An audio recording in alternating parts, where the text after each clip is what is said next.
السلام علیکم ورحمۃ اللہ وبرکاتہ۔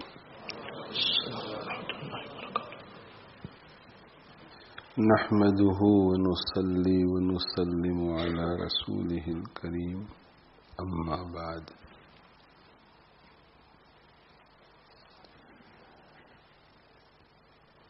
اللہ تعالی شانہ نے زندگی کے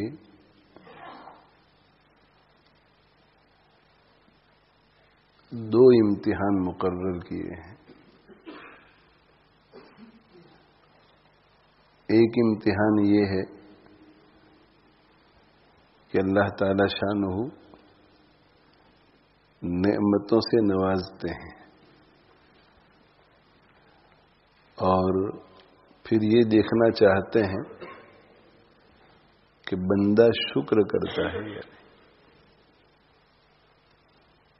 یہ ایک امتحان ہے۔ اور دوسرا امتحان یہ ہے کہ اللہ تعالی شانہ نعمتوں سے یا کسی نعمت سے محروم کرتے ہیں، یا تو شروع سے دیتے ہی نہیں، یا دیتے ہیں تو دینے کے بعد لے لیتے ہیں اور پھر دیکھتے ہیں کہ بندہ صبر کرتا ہے یا نہیں۔ تو نعمت دے کر اللہ یہ دیکھنا چاہتے ہیں کہ بندہ شکر کرتا ہے یا نہیں، اور نعمت نہ دے کر یا دینے کے بعد لے کر یہ دیکھنا چاہتے ہیں کہ بندہ صبر کرتا ہے یا نہیں۔ نعمت ملنے پر اگر کوئی شکر کرتا ہے تو یہ کامیاب، اور نعمت نہ ملنے پر یا نعمت کے چھن جانے پر اگر صبر کرتا ہے تو یہ کامیاب۔ آپ صلی اللہ علیہ وآلہ وسلم کا ارشاد ہے کہ الطائم الشاکر کالصائم الصابر۔ ایک شخص ہے وہ روزہ رکھتا ہے، روزہ تو صبح سے شام روزہ رکھتا ہے، صبح صادق سے اس کا روزہ شروع ہوتا ہے، مغرب تک روزہ رہتا ہے۔ اب یہ صبح سے شام نعمتوں سے محروم رہتا ہے، کھانے پینے کی چیزیں ہیں لیکن کھا پی نہیں سکتا، اس لیے کہ اللہ جل جلالہ عم نوالہ نے اسے روکا ہے۔ اس نے از خود روزہ رکھا، اپنی مرضی سے روزہ رکھا، یا یہ کہ رمضان المبارک کا روزہ ہے اور فرض ہے تو اللہ کے حکم سے روزہ رکھا، یا کسی عذر کی وجہ سے یا سستی غفلت کی وجہ سے رمضان کا روزہ باقی رہ گیا تھا تو قضا کر رہا ہے، یہ اللہ کا حکم ہے۔ اس نے روزے کی نظر مانی ہے، اب وہ نظر پوری کرنی پڑے گی تو اللہ کے حکم سے روزہ رکھ رہا ہے۔ یا یہ کہ اس نے اپنی طرف سے روزہ شروع کر دیا، نفل روزہ ہے، اور صبح صادق پر اس نے نیت کر لی یا بعد میں نیت کی، صبح صادق سے پہلے کھانا پینا بند کر دیا، تو اپنے اوپر اس نے ضروری کر دیا، روزہ شروع ہو گیا تو اب اس روزے کو پورا کرنا ضروری ہو گیا۔ تو چونکہ اس نے روزہ شروع کر دیا ہے، روزہ اب مغرب تک نعمت سے محروم، نعمتیں ہیں مگر نہیں کھا سکتا۔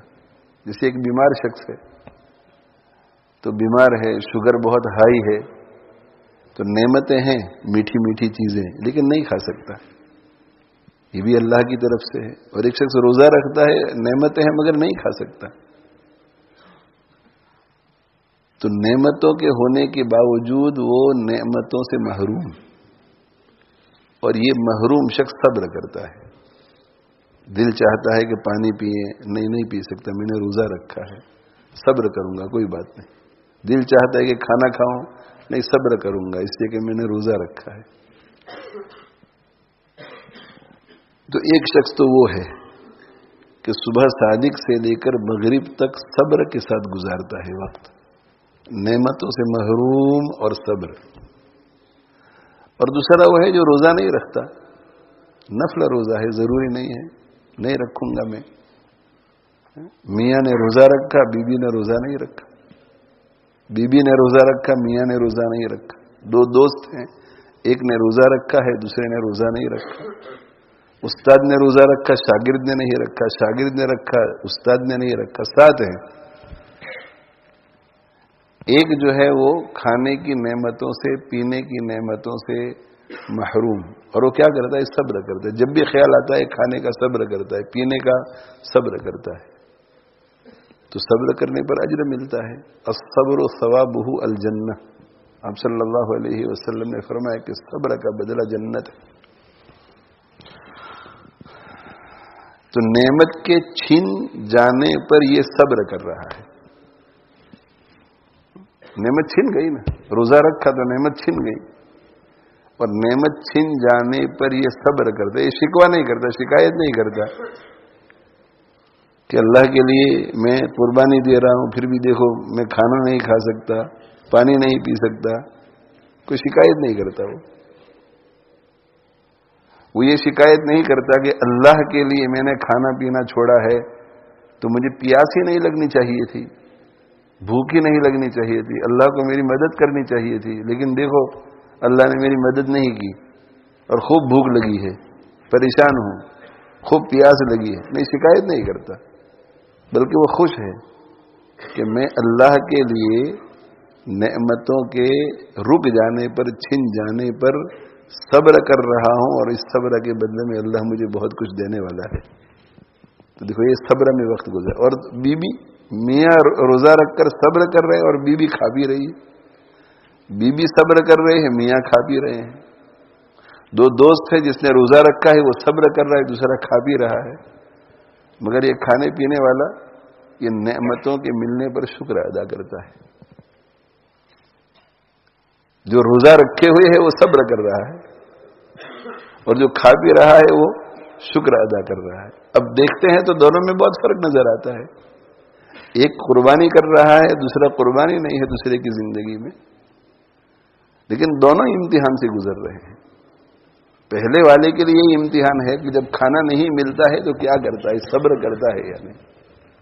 اور دوسرے کے لیے بھی امتحان ہے کہ دوسرے نے روزہ نہیں رکھا اور کھانا پینا کھا رہا ہے، تو اس کا امتحان یہ ہے کہ شکر ادا کرتا ہے کہ نہیں، کہ اللہ کا شکر ہے کہ میں نے روزہ نہیں رکھا. اللہ چاہتے تو روزہ نہ ہونے کے باوجود بھی بھوکا رکھتے، بیمار ہو جاتا، کھا نہ سکتا، روزہ بھی نہ ہوتا، کھانا بھی نہ ہوتا. ہوتا ہے کبھی کبھی. صبح اٹھتے ہیں، سب لوگوں نے نفل روزہ رکھا ہے اور ہم نے نفل روزہ نہیں رکھا، مگر صبح اٹھے تو پیٹ میں گڑبڑ، الٹیاں شروع ہو گئی، گیس کی شکایت ہو گئی، ایسیڈیٹی بڑھ گئی. اب پورا دن روزہ نہیں ہے اور پورا دن کھانا بھی نہیں کھا رہے ہیں، تو دل میں خیال آتا ہے کہ میں نے بھی روزہ رکھ لیا ہوتا تو اچھا ہوتا، میں نے بھی روزہ رکھ لیا ہوتا تو اچھا ہوتا. تو دیکھو، اگر اللہ نہ چاہتے تو میں روزہ نہ رکھنے کے باوجود بھی کھانا نہ کھا سکتا. ایسے دنیا میں بہت لوگ ہیں جو روزہ نہیں رکھتے، مگر فقر کی وجہ سے ان کو چائے نہیں ملتی صبح کو، ان کو ناشتہ نہیں ملتا، دوپہر کا کھانا نہیں ملتا. ایسے بہت لوگ ہیں جو روزہ نہیں رکھتے اور دن میں ان کو اپنی مرضی کی چیزیں نہیں ملتی.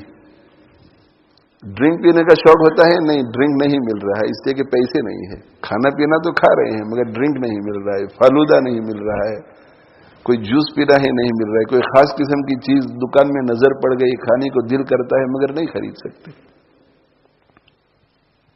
تو روزہ نہ رکھنے کے باوجود بھی اگر اللہ نہ چاہے تو آدمی کھانے پینے کی ان نعمتوں سے فیضیاب نہیں ہو سکتا جن نعمتوں سے یہ فیضیاب ہو رہا ہے.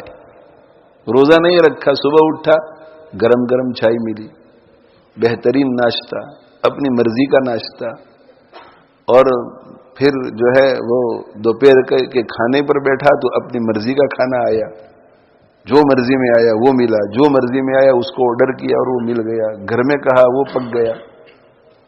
اور بیچ میں بھی، درمیان میں بھی جب جی چاہا جس چیز کا جی چاہا اس کو طلب کیا تو مل گیا. تو یہ جس نے روزہ نہیں رکھا ہے وہ ہر ہر قدم پر شکر ادا کرتا ہے، اس لیے کہ اس کا یہ امتحان ہے. اس کا امتحان ہے کہ تو نے روزہ رکھا ہے، روزہ رکھا ہے، کھانا نہیں ملے گا، کھانا نہیں ملے گا تو صبر کرتا ہے. یعنی جس نے روزہ نہیں رکھا ہے تجھے کھانا بھی ملے گا، پینا بھی ملے گا، خواہشات پوری کر سکے گا، اور وہ خواہشات پوری کر رہا ہے کھانے کی پینے کی دوسری، تو اس سے یہ مطالبہ کیا جاتا ہے کہ تو شکر ادا کر. اس کو یہ دکھایا جاتا ہے کہ شکر ادا کرتا ہے یا نہیں. یہ روزے دار صبر کے ساتھ پورا دن گزارتا ہے اور وہ دوسرا پورا دن شکر کے ساتھ گزارتا ہے، شکر میں ڈوب جاتا ہے، شکر میں ڈوب جاتا ہے وہ کہ میرے اللہ کا کتنا کرم ہے کہ مجھے کھلایا پلایا، اللہم لک الحمد ولک الشکر، کھاتے کھاتے بھی الحمدللہ الحمدللہ، بسم اللہ وبرکۃ اللہ، الحمدللہ الذی اطعمنا وسقانا وجعلنا مسلمین، الحمدللہ الحمدللہ، رواں رواں اللہ کا شکر ادا کرتا ہے. حضرت تھانوی رحمۃ اللہ علیہ فرماتے ہیں کہ حضرت حاجی امداد اللہ مہاجر مکی رحمۃ اللہ علیہ نے مجھ سے ایک مرتبہ فرمایا کہ میاں اشرف علی جب پانی پیو تو خوب ٹھنڈا ٹھنڈا پیو، ٹھنڈا ٹھنڈا پیو، گرم گرم مت پیو. تو اس زمانے کے اعتبار سے ہو سکتا ہے فریج فریزر نہیں ہوں گے اس زمانے میں، تو اس زمانے کے اعتبار سے آپ کنویں سے پانی نکالو، کنویں سے پانی نکال کر ایسے مٹکے میں ایسی جگہ پر رکھو کہ ذرا ٹھنڈا ہو جائے. لیکن میاں اشرف علی پانی کو خوب ٹھنڈا کر کے پیو. کیوں؟ اس لیے کہ حضرت جانتے تھے کہ اشرف علی اب اس مقام پر پہنچ گیا ہے جس مقام پر میں اسے دیکھنا چاہتا ہوں. تو یہ اگر اللہ کی کسی بھی نعمت کو برتے گا تو یہ نعمت کا شکر ضرور ادا کرے گا، اس لیے کہ اسے پتہ ہے کہ یہ تقاضا ہے نعمت کا. تو کیا میاں اشرف علی پانی کو جب پیو تو خوب ٹھنڈا کر کے پیو تاکہ تمہارا بال بال اور رواں رواں اللہ کے شکر میں مشغول ہو جائے. تو جیسا آدمی ویسا شکر. تزکیہ اگر اعلیٰ درجے کا ہوا ہے، اللہ کی معرفت اعلیٰ درجے کی حاصل ہو گئی ہے، اللہ کی محبت سے دل منور ہو چکا ہے، تو شکر بہت اعلیٰ درجے کا ہوگا، بہت اعلیٰ درجے کا ہوگا. وہ عملی شکر بھی کرے گا، عملی شکر کہ جو اللہ مجھے اتنا ٹھنڈا ٹھنڈا پانی پلا رہا ہے، جو اللہ مجھے ایسا میٹھا میٹھا مشروب پلا رہا ہے، جو اللہ مجھے اتنا لذیذ کھانا کھلا رہا ہے، جو اللہ مجھے اپنی مرضی کا کھانا دے رہا ہے، اپنی مرضی کا پینا دے رہا ہے، تو مجھے ایسے اللہ کی نافرمانی نہیں کرنی چاہیے. اب وہ بازار میں جاتا ہے تو آنکھوں کی حفاظت کرتا ہے، زبان پر کنٹرول کرتا ہے جب وہ گفتگو کرتا ہے، جب وہ سنتا ہے تو کانوں کو گناہوں سے بچاتا ہے، گناہ کی باتوں کو سننے سے بچاتا ہے. یہ اعلیٰ درجے کا شکر.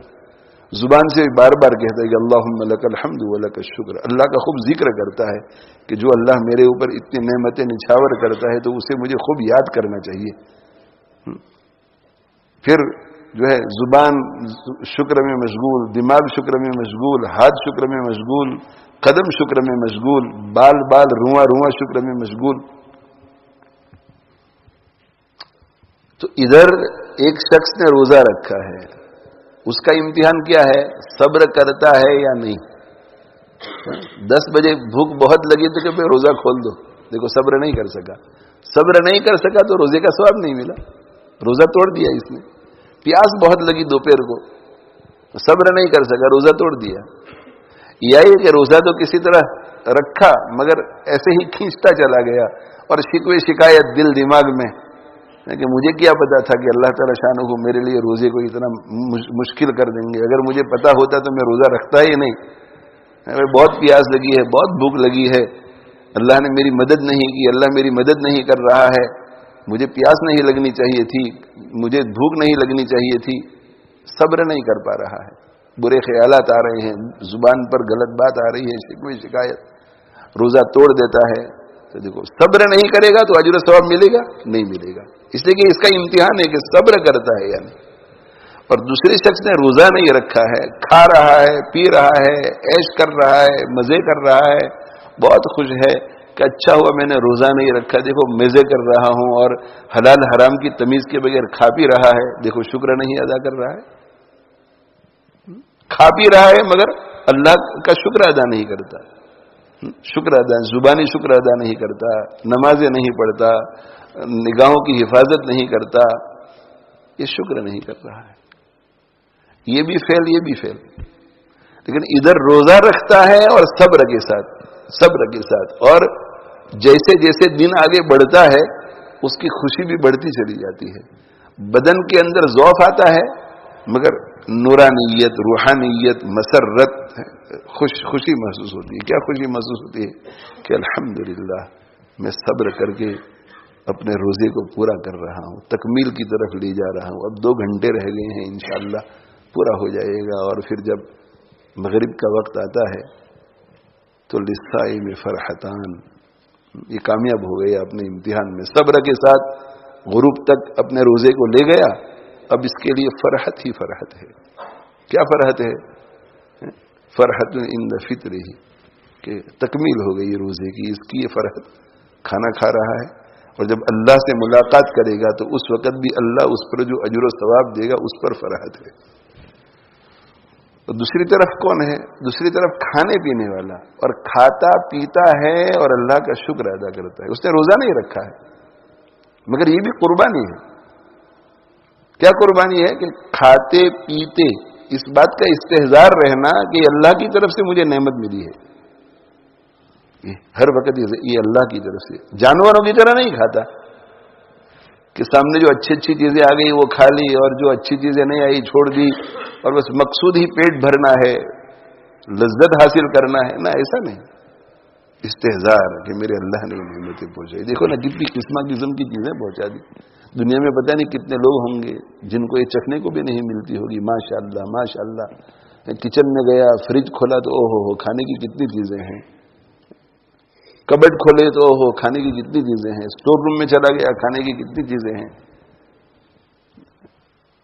جو دل میں آیا بی بی کو کہا اس نے پکا کر کے دے دیا، خود پکا لیا، جو بھی شکل ہو اپنی مرضی۔ اللہم لک الحمد ولک الشکر، الحمدللہ الحمدللہ الحمدللہ۔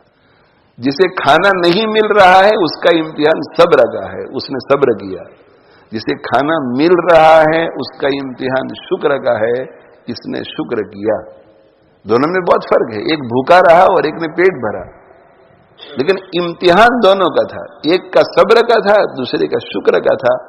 صبر والے نے صبر کیا، شکر والے نے شکر کیا۔ اللہ کے نبی صلی اللہ علیہ وسلم فرماتے ہیں کہ روزہ رکھ کر صبر کرنے والا اور کھا پی کر شکر کرنے والا دونوں اللہ کے یہاں برابر ہے، دونوں برابر ہے۔ الطائب الشاکر، شکر گزار کھانے پینے والا، کھا پی کر شکر گزاری میں وقت گزارنے والا، شکر ادا کرنے والا، کالصائم الصابر، وہ اس روزے دار کی طرح ہے جو صبر کرتا ہے۔ کیوں بھائی دونوں برابر کیوں ہے؟ اس لیے کہ دونوں کی جو ذمہ داری تھی وہ دونوں نے پوری کی۔ نعمت نہ ملے تو صبر کرو، اس نے نعمت نہ ملنے پر صبر کیا، اور نعمت ملے تو شکر کرو، اس نے نعمت ملنے پر شکر ادا کیا۔ امام اصمعی رحمہ اللہ تعالی ایک بڑے امام گزرے ہیں لغت کے، وہ فرماتے ہیں کہ ایک مرتبہ میں دیہات میں گیا تو یہ لغت، عربی لغت کی تحقیق کرنے کے لیے لوگ دیہات میں جاتے تھے، اس لیے کہ دیہات میں زبان بگڑتی نہیں ہے، وہاں پیور زبان ہوتی ہے، شدھ زبان ہوتی ہے۔ اب تو ہر جگہ زبان بگڑی ہوئی ہے، اور وجہ اس کی یہ ہے کہ اب دنیا ایک ہو گئی ہے تو ایک دوسرے سے الگ نہیں ہے، شہر میں بولی جانے والی زبان ادھر بھی منتقل ہو گئی ہے، لیکن پہلے ایسا ہوتا تھا کہ شہر میں زبان بگڑ جاتی تھی، اس لیے کہ کوئی ادھر سے آ رہا ہے، کوئی ادھر سے آ رہا ہے، کوئی ادھر سے آ رہا ہے، اور امیگرنٹس بھی آ رہے ہیں، دوسرے ملک کے لوگ بھی آ رہے ہیں، تو ان کے ساتھ زبانیں بگڑتی تھی۔ اور جو دیہات میں رہتے ہیں، دیہات میں زبان نہیں بگڑتی، اس لیے کہ اسی دیہات میں رہنے والے جو بچپن ہی سے اپنے ماں باپ سے جو عربی سیکھی ہوئی وہی بولتے ہیں آپس میں، ملنا جلنا لوگوں کے ساتھ بہت کم. تو کبھی قرآن اور حدیث کی کسی بات کو سمجھنے کے لیے کسی لفظ کے بارے میں دل چاہتا تھا کہ اچھی طرح سے تحقیق کریں کہ اس لفظ کا ایگزیکٹلی معنی کیا ہے، تو باہر چلے جاتے تھے اور باہر جا کر کے ایسے گھومتے تھے، لوگوں کے ساتھ اٹھتے بیٹھتے تھے. دیکھو علماء کرام نے بہت محنت کی ہے دین کو سمجھنے کی، سمجھ کر ہم تک دین کا صحیح میسج پہنچانے کی، قرآن کی حفاظت کی، احادیث کی حفاظت کی، الفاظ کی حفاظت کی، اس کے معانی کی حفاظت کی، خوب کوشش کی ہے. اور اللہ تعالی شانہ ان کی مدد فرماتے تھے. جب اس نیت سے وہ نکل جاتے تھے تو یہاں ایک گروپ بیٹھا ہوا ہے تو یہاں اگر بیٹھ گئی السلام علیکم، وعلیکم السلام، خیر خیریت، ٹھیک ٹھاک، اور بیٹھے ہوئے ہیں اور آپس میں وہ لوگ بات چیت کر رہے ہیں تو ظاہر ہے کہ ان کا ذہن اس لفظ کی طرف ہوتا ہے کہ وہ اس ورڈ کو جس کی میں ریسرچ کر رہا ہوں کس کانٹیکسٹ میں کس طرح یوز کرتے ہیں، تو ان کا کنسنٹریشن پورا اس پر ہوتا ہے.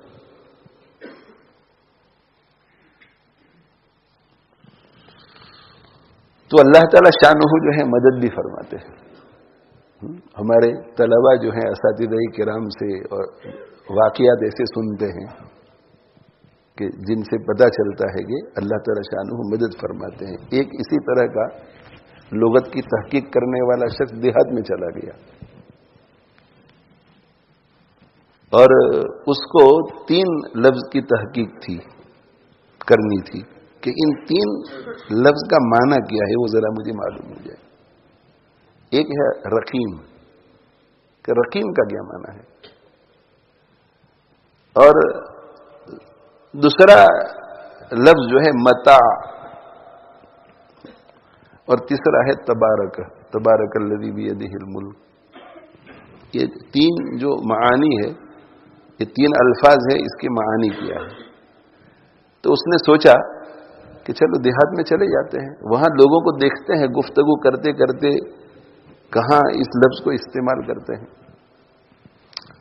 تو اللہ تعالی شانہ نے نصرت فرمائی اور ابھی دیہات میں یہ داخل ہوا تو وہاں اس کی نظر پڑی کہ ایک عورت جو ہے وہ برتن کو مانج رہی تھی، اور برتن کو مانجنے کے لیے وہ کپڑا جو ہے نا بہت گندا ہوتا ہے، بہت گھٹیا کپڑا ہوتا ہے. گھروں کے اندر اس زمانے میں، اب تو یہ بریلو وغیرہ سب استعمال کرنے لگ گئے، مگر اس زمانے میں کیا ہوتا تھا کہ گھر میں ایک کپڑا بہت پرانا ہو جاوے، پھٹ جاوے وہ کپڑا، اب پھینکنے کی نوبت آ جاوے تو اس کا ایک ٹکڑا لے کر کے وہ برتن دھونے کے لیے استعمال کرتے تھے. تو برتن کو یوں مانجتے تھے اس سے، تو کپڑا ہوتا تھا وہ، اس سے برتن کو ایسے، برتن پر سے میل کو ایسے نکالتے تھے پانی میں ڈال کر کے، سوپ ووپ صابن وابن جو کچھ بھی ہوگا اس زمانے کا جو طریقہ ہوگا. تو عورت جو ہے برتن مانج رہی تھی، ایسے برتن مانج رہی تھی، اور وہاں اس کا ایک لڑکا بیٹھا ہوا تھا، 8 سال کا 9 سال کا جو بھی ہوگا، وہاں بیٹھا ہوا تھا. اب یہ برتن مانجتے مانجتے، کبھی ہوتا ہے نا کہ برتن دھو رہے ہیں اور اندر گھر میں بچہ، دوسرا چھوٹا بچہ رونے لگا، یہ اندر چولہے کے اوپر کوئی چیز رکھی ہوئی ہے اور اس کو دیکھنے کے لیے جانا ہے. تو عورت نے برتن رکھا اور وہ کپڑا رکھ دیا وہاں جس سے دھوتی تھی کہ میں واپس آ کر کے پھر شروع کرتی ہوں. تو وہ برتن، وہ ٹکڑا، کپڑے کا ٹکڑا جس سے دھو رہی تھی، وہ وہاں ایسا رکھ دیا اور رکھ کر کے وہ اندر گئی تو ایک کتا آیا، اور کتا دوڑتا ہوا آیا اور اس نے اس کپڑے کو اپنے منہ میں لے لیا اور منہ میں لے کر کے بھاگا وہ، اور بھاگ کر کے وہاں ایک چھوٹا سا ٹیلا تھا، ایک ہل تھا چھوڑا تھا، اس کے اوپر چڑھ گیا، وہ ٹیکری کے اوپر چڑھ گیا. اس لیے کہ کتا جب کسی چیز کو چھین لیتا ہے، بلی چھین لیتی ہے تو پھر دور بھاگ جاتے، کوئی پکڑے نہیں ہمیں. اب وہ جب عورت گھر میں سے باہر نکلی تو لڑکا بولا، لڑکے نے کہا کہ یا امتا، یہ میری امی، جا الرقیم، ابھی رقیم آیا تھا. اب وہ معلوم کرنا چاہتے تھے کہ رقیم لفظ کا کیا معنی ہے. تو کیا جاء الرقیم، ابھی ابھی رقیم آیا تھا، وَأَخَذَ الْمَتَاعَ، اور اس نے المتا کو لے لیا، یہ دوسرا لفظ مل گیا، ابھی تو داخل ہوئے ہیں۔ وَأَخَذَ الْمَتَاعَ وَتَبَارَكَ الْجَبَلُ، اور پہاڑ پر چڑھ گیا، وہ پہاڑی پہ چڑھ گیا ہے۔ وہ تبارک کا معنی، تینوں معنی معلوم ہو گئی کہ اچھا رقیم جو ہے ایک خاص قسم کے کتے کو کہتے ہیں، جو میں نے دیکھ لیا کہ اس قسم کا یہ کتا ہے، اس کو رقیم کہتے ہیں۔ اور متا جو ہے، متا دنیا کو کہا ہے نا، قل متاع الدنیا قلیل، یہ دنیا کا متا، تو اچھا یہ جو بالکل گندی چیز ہے، یہ دنیا اس کے برابر ہے، یہ جس کی کوئی قیمت نہیں، کوئی حیثیت نہیں۔ اور تبارک کا معنی اوپر چڑھ جانا۔ تو امام اصمعی رحمہ اللہ تعالی وہ ایسے گئے، اب جاتے تھے تو ایسے سنتے رہتے تھے کہ کون کیا بات کر رہا ہے۔ تو ایک عورت اپنے شوہر سے بات چیت کر رہی تھی، تو وہ انہوں نے کان لگا کر کے سنا، اور یہ ناجائز سننا نہیں ہوتا تھا، ایسی جگہ پر سنتے تھے جہاں نارمل ایسی بات ہوتی تھی۔ تو عورت نے اپنے شوہر سے کہا کہ میں اور تو یقیناً جنت میں جائیں گے۔ عورت نے شوہر سے کہا کہ ہم دونوں تو یقیناً جنت میں جائیں گے۔ تو شوہر نے کہا کہ تم کو اتنا یقین کیوں ہے کہ ہم دونوں جنت میں جائیں گے؟ تو کہ یقین ہے مجھے کہ ہم دونوں جنت میں جائیں گے۔ اب میری بات مانو، تم بھی جنت میں، میں بھی جنت میں۔ اور آپس میں خوب ان کی بن رہی تھی، ایسا لگا کہ دونوں کا برابر دل ایک دوسرے میں لگا ہوا تھا، گفتگو سے اندازہ ہو رہا تھا، پیار محبت سے بات کر رہے تھے۔ تو کہا کیسے تمہیں پتا چلا؟ تو جب اس نے بہت اصرار کیا کہ بتاؤ تو صحیح، ایک ہی بات تم کہتی چلی جا رہی ہو کہ ہم دونوں جنت میں، یقینی کوئی بات، تو کہنے لگی کہ دیکھو اللہ نے تم کو خوبصورت نہیں بنایا ہے، تم خوبصورت نہیں، اور مجھے اللہ نے خوبصورت بنایا، لیکن ماں باپ نے ہماری شادی کرائی، ہم نے شادی کر لی۔ شادی کرنے کے بعد تم کو دیکھا ہم نے کہ شوہر اتنے خوبصورت نہیں ہے ہمارے جتنے، اس کے باوجود بھی اللہ نے میرے مقدر میں تم لکھے تھے، تو دل و جان سے میں نے تم کو قبول کر لیا، اور یہ فیصلہ میں نے کر لیا کہ اب یہ مجھے اچھے لگے یا نہ لگے، میں صبر کر کے ان کے ساتھ زندگی گزار لوں گی۔ بعد میں محبت پیدا ہو جاتی ہے، اول وہلے میں کوئی چیز پسند نہیں آتی ہے، اور آپ ایک فیصلہ ہی کر لیتے ہیں کہ نہ مجھے یہ لڑکی پسند نہیں ہے، یہ لڑکا پسند نہیں، اور مجھے نہیں چاہیے، تو پھر محبت کیسے پیدا ہوگی؟ اور ہمارا ماحول تو ایسا بگڑا ہوا ہے کہ دونوں شادی کرتے ہیں، ایک دوسرے کو پسند کر کے شادی کرتے ہیں، اور پسند کر کے شادی کر کے بہت اچھی گاڑی چل رہی ہوتی ہے، اور پھر شیطان کی طرف سے کچھ اونچ نیچ آتی ہے، ہر شادی میں تھوڑی بہت اونچ نیچ آتی ہے، تو اونچ نیچ آتی ہے تو کول آف پیریڈ چاہیے اب دونوں کو، کہ ذرا کول آف ہو جائے، یہ جو آپس میں اختلاف ہو گیا ہے تو تھوڑا کول آف ہونا چاہیے، بریک چاہیے، بریک۔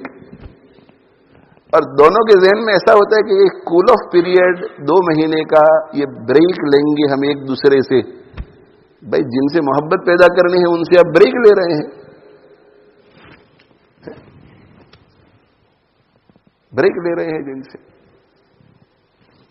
2 آدمی ہم آپس میں پکے دوست ہوتے ہیں، میں ہمارے نوجوانوں کو سمجھایا کرتا ہوں کہ یہ دوستی جو ہے نا، ہماری دوستی وہ جھوٹی دوستی ہے، سچی دوستی نہیں ہماری۔ پھر میں ان کو مثال دیتا ہوں کہ دیکھو آپ نرسری میں جب پڑھتے تھے، نرسری میں تو تمہاری فرینڈشپ کسی کے ساتھ ہوئی تھی کہ نہیں؟ تو کہتے کہ ہوئی تھی، جب چھوٹے تھے بیسٹ آف فرینڈز تھے ہم، ایک دوسرے کو یاد بھی کرتے تھے، اور چھوٹے بچوں کو گھر میں دیکھو گے وہ تذکرہ بھی کرتے ہیں نام لے کر کے، اور آپ پوچھیں کہ یہ کون ہے جس کی تم بات کر رہے ہو؟ تو کہ یہ میرا اسکول میں فرینڈ ہے۔ تو بیسٹ آف فرینڈز تھے کہ نہیں؟ بیسٹ آف فرینڈز تھے۔ پھر پرائمری میں گئے تو